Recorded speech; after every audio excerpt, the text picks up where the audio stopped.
राजधानी रांची के धुआ डैम में राष्ट्रीय आपदा प्रबंधन विभाग एवं झारखंड राज्य आपदा प्रबंधन विभाग के संयुक्त सामंजस्य से अचानक आए आपदा के समय में किस प्रकार से इसका प्रबंधन और निपटारा हो सके, इस विषय में एक मॉक ड्रिल का आयोजन किया गया।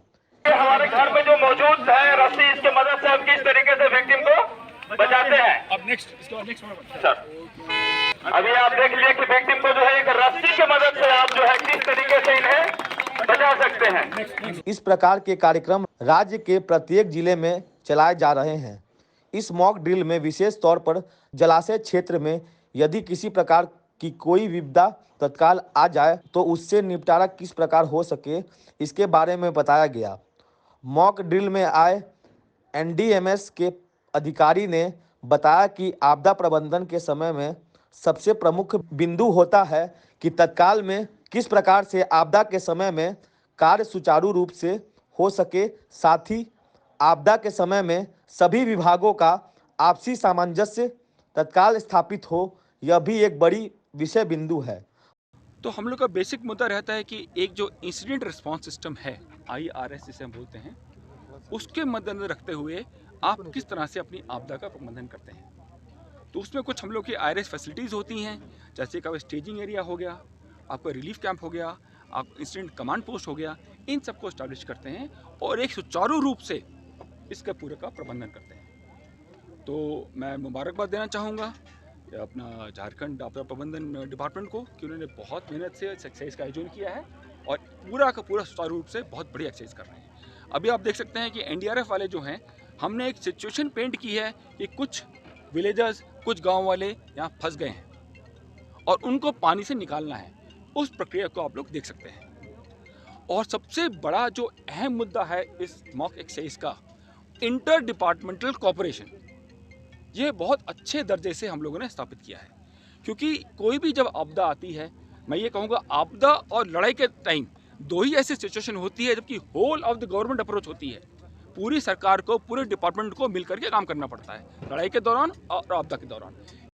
वहीं आपदा प्रबंधन विभाग के उप सचिव का कहना है कि आपदा का प्रबंधन का मूल कदम यह होता है कि जान माल का जितना कम से कम नुकसान हो, साथ ही शांति के समय आप जितना पसीना बहाएंगे उतना कम आपदा के समय में नुकसान होता है, उतना कम खून बहता है।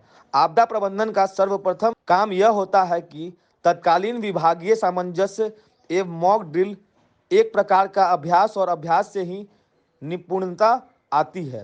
आप इन्हें जो है हेड टो के माध्यम से और विक्टिम को बाहर निकाल कर लाए। अब यहाँ पे आप देखेंगे कि दूसरी कार्रवाई, पहला हम आपको चीन टो दिखाए थे, अब ये हेड टो है। हेड को पकड़ते हुए और विक्टिम को स्टेबल करते हुए किस तरीके से बाहर लेकर के आता है, आप इस कार्रवाई को देखें। अभी आप देख रहे हैं कि हमारे रेस्क्यूअर के द्वारा जो है किस तरीके से विक्टिम को पानी से जो है बाहर निकाला जा रहा है। आप बोट को नजदीक लाए। किन बातों को इम्पोर्टेंस दिया जा रहा है? देखिए, हमारी तो किसी भी प्रकार की तैयारी में महत्वपूर्ण ये होता है कि जान और माल दोनों का नुकसान न हो, जीरो हो अथवा न्यूनतम हो। तो इसी को ध्यान में रख कर के हमारी सारी तैयारी होती है। और एक मान्यता है कि आप शांति के दिनों में जितना पसीना बहाते हैं तो आपदा के दिनों में उतना कम नुकसान होता है, उतना कम खून बहता है। तो इसी बात को ध्यान में रख कर के हमारी तैयारी है और इस तरह की तैयारी सफल हो, ऐसा जैसा ब्रिगेडियर सर ने बताया कि अकेले के बस की बात नहीं होती है। एक डिपार्टमेंट आपदा प्रबंधन कुछ नहीं अकेला कर सकता, इसलिए सरकार की जितनी विभागें हैं उन सबका समन्वय और सहयोग जरूरी होता है। क्योंकि जब किसी भी प्रकार की आपदा आती है, न केवल बाढ़ बल्कि किसी भी प्रकार की, तो आपको लोगों को इवैक्यूएट निकालना पड़ता है, निकाल के कहीं ना कहीं रखना पड़ता है। रखने के बाद उसके लिए जो एक सामान्य रोज़मर्रा की रोटी कपड़ा मकान की ज़रूरत है उसकी पूर्ति करनी होती है। कुछ बीमार होते हैं उसका इलाज कराना होता है। फिर जो इंफ्रास्ट्रक्चर तबाह हो जाते हैं उसका ठीक करना पड़ता है। फिर जो लोग गुमशुदा हैं, जिनकी खोज खबर नहीं होती है, उनके लिए उनकी खोज करनी पड़ती है। और जो बिछड़े हुए लोग हैं या किसी की तरह की जानकारी चाहते हैं तो उनके लिए सूचना, एक कम्युनिकेशन इस्टेब्लिश करना पड़ता है। तो अगर आपकी पूर्व से तैयारी नहीं होगी, आप इस तरह का अभ्यास नहीं करेंगे तो आपका ग्रे एरिया कौन सा है, कमियां कहाँ हैं, क्या क्या चीज़ की ज़रूरत पड़ सकती है, वो कई बार सोचते से और किताब पढ़ने से नहीं आता है।